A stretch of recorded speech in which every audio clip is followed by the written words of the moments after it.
In order to properly introduce the whitening phase, we first have to identify the purpose of the whitening. You may have guessed by implication of the color that it's all about purification. And while it might seem pleasant to cleanse and to clean, let's not be too hasty about what someone in the midst of this process is actually going to feel. That's really the question we always want to ask of our characters as they go through these processes. As writers, we explore how feelings manifest. What could make a person cleanse themselves without knowing it? In the Maiden's method, the initial experience of the blackening is basically the premise. Parents die, wicked stepmother, locked in a tower.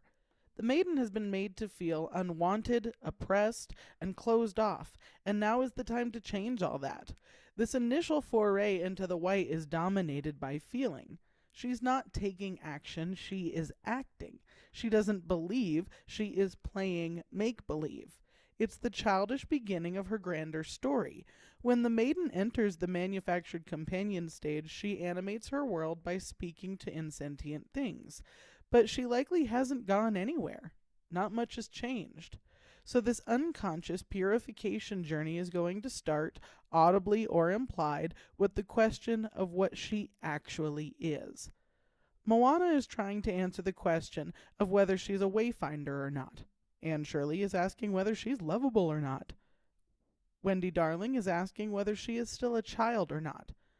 Vastly different questions, and the stories that answer them all come from the singular motivation of seeking to find, what am I? The feminine threat has been telling her one thing. The maiden is going to use manufactured companions to tell herself something else. Let's run with a metaphor, shall we? We've got a girl sitting inside a pot. It's dark, she's alone, and we're turning up the heat. There are going to be things that we could throw in that will stay, and there are things that she's going to slough off eventually. The manufactured companion stage is about distilling the keep and don't keep piles. But again, your job as a writer is to depict what your girl is going through. To her, it's going to feel like talking out loud to her dog. It's going to be fantasizing about her dream job in the shower. It's going to be changing how she appears among different groups of people. Each of these categories are meant to illustrate separate means for accomplishing the same goal. And there's no need to get hung up on categorization. What's more important to note is that any manufactured companion is a creation. The process of the Maiden's method is represented by the Philosopher's Stone in part because their final goals are the same, namely to create wealth and value where there was none, and to perpetuate life. The manufactured companion stage is the first half of this. It's the incomplete attempt. I mean, come on. When attempting to produce the Philosopher's Stone, do you think you're going to get it right on the first try? For one, what she created isn't real. And this is the grander confrontation of the whitening stage. Sure, your dog's real, but he's not smiling, he's panting. You're projecting your own emotion on an excited animal. Your goals, your hopes, your dreams for the future are great. They're important. I'd even say that they're valuable. But they're not real. Not yet, anyway. How much grief do we carry in life over broken hopes and dreams? How many of us feel robbed of an imaginary treasure from a fairy tale bank account? Go ahead and ask yourself, ask your characters, whether one can be bitter and angry over stumbling upon an empty room when all that was ever being stored in there was air. Now, answer this. Is that so-called empty room full of air worth something to the person outside of it who is gasping for breath? Let me explain. We're talking about reality, but we're also talking about value and benefit. A manufactured companion is not real, but what one gains from their manufactured companion is not just about being real, it's about being useful. We need to believe that our dog is smiling. We need to pretend good things are going to happen in order for them to start happening. We need to act a little to become what we could be. All of these manufactured companions are manifested because they come with benefits. And take note that the story will turn when that benefit becomes a detriment. A character who thinks his dog is smiling at him in a sinister way really has a whole mess of problems right now. The person who sold their life on a dream that didn't and won't come true suffers a possibility of never recovering. Some of us play a part for so long that we forget who we truly are. The maiden stepping into the fresh air that she needs at that moment is the greatest treasure for that moment. She's going to grow and change and eventually need different things. I'm going to take a second to explain what happens when the maiden doesn't know what is real anymore, when she won't accept what is actually happening and therefore cannot take any practical or actualized steps to change anything. This is someone stuck in the whitening phase, and we call her a snow queen. Imagine building a really beautiful home made of ice. It looks great, but it might actually be quite difficult to live in. And it's not going to last. That is, unless you can somehow ensure that the environment around the home is designed to perpetuate its existence. And, well, that's impossible to maintain. So a snow queen eventually wastes her life on something that is weak, that won't last, and she will never just let it die so that something new might spring from it. Confronting the mirror can be deeply painful. Therefore, many run from it. As a character moves from the manufactured companion half of the whitening phase into know thyself, she might fight that transition with everything she's got. It requires her to leave parts of herself behind, and no matter how healthy that change can be, it still can press us to grieve. The mirror within the Maiden's method is a, well, fluid thing. Each story has their own kind of mirror. Literal or metaphorical, there will be something that continually holds reality up to the maiden. They say that a mirror doesn't lie, but we, standing in front of it, lie to the mirror. We have a tendency to make ourselves appear as we want, snapshot it, and then persist throughout every hour of every day to ensure that we are encapsulating that image. This brings us back to the Snow Queen and her frozen imagery.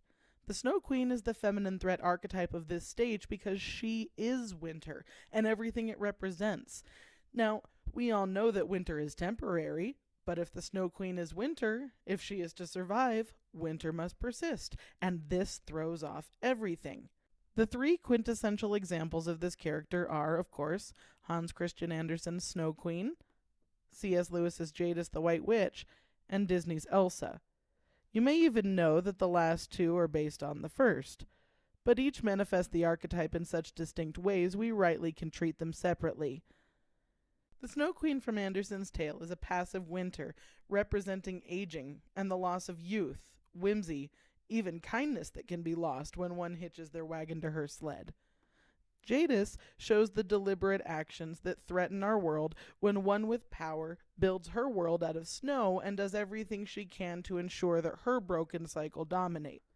It's always winter and never Christmas. Her enemies are turned to stone. Her knowledge of prophecy pushes her to fight a reality she clearly acknowledges has the power to come true. She just refuses to accept it. Elsa echoes the original Snow Queen's passivity, considering she believes she has no control over the eternal winter she's caused. But she represents the danger that a Snow Queen archetype presents to herself by not being honest.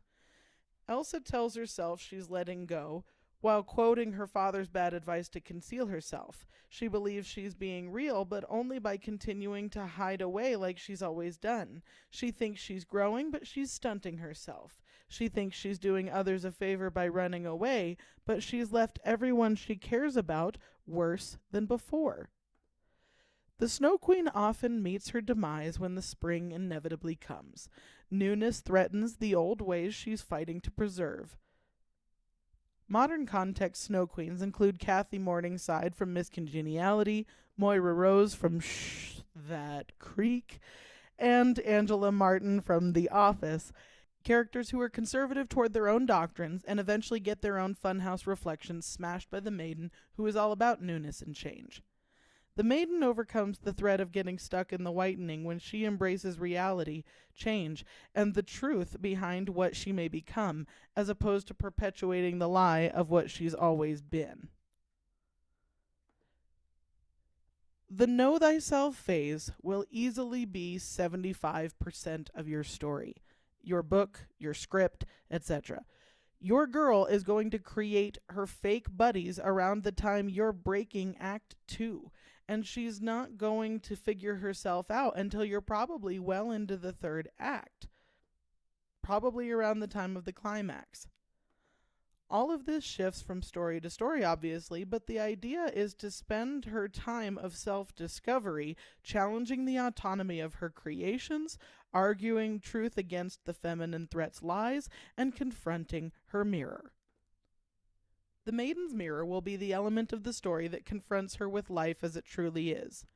Some may recall that in Man of La Mancha, Don Quixote lives a life of fantasy because he sees life not as it is, but as he believes it should be. While noble, when he battles the Knight of Mirrors, the core of his being suffers a crushing blow. In the poem Lady of Shalott, she's weaving a colorful web, presumably a tapestry of the city of Camelot just outside the tower in which she's kept, but she can only see it through a mirror. When she dares to look directly out the window at the city, the mirror shatters. Her woven creation flies out the window, and she voluntarily flees to a watery grave, singing her last song. Moana's mirror is the ocean, showing her what is most true about the desires of her heart. Cinderella's mirror is the ball, showing her a world that's worthy of her grace, worthy of her beauty. Scrooge's mirror is his visitation from the spirits, showing him past, present, and future to remind him of the man he's capable of being. The mirror is probably an element that's been hanging on the wall this whole time. You just need to guide the maiden to taking a good hard look at it. This brings us to the false conclusion of the whitening phase. The maiden can be well assured of her trajectory, she knows where she's come from, and she knows where she's going, but her newfound character strengths have yet to be tested on the battlefield.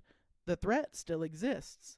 So be ready to lead her through some troubles, and where the question has always been, who am I? She knows the answer now. What am I capable of? Is still something she's dreaming up in her mind. But she can answer with actions that are based in reality. Going back to our imagery of the girl in the pot, the dross has been skimmed off the top and the good stuff remains.